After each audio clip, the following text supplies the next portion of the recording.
Siya si Diego Gabriel Clamor. Ang nanay niya ay si Doktora Mary Clamor.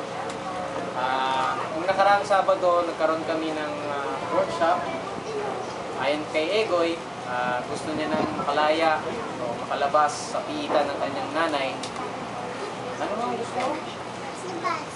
Anong gagawin natin dun sa mga mumuli kay nanay? Kulong din. Ano pa? Namimiss mo na ba si nanay? Gusto mo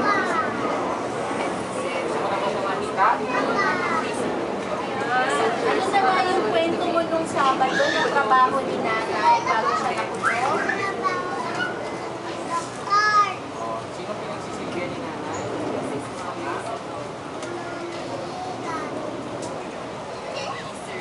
Tapos gusto mo ba yung ni nanay? Papa. Anong gusto mong hilingin sa mga taong nakakarinig ngayon? Anong gusto mong mangyari sa kalagayan ni nanay? Lumabas din ako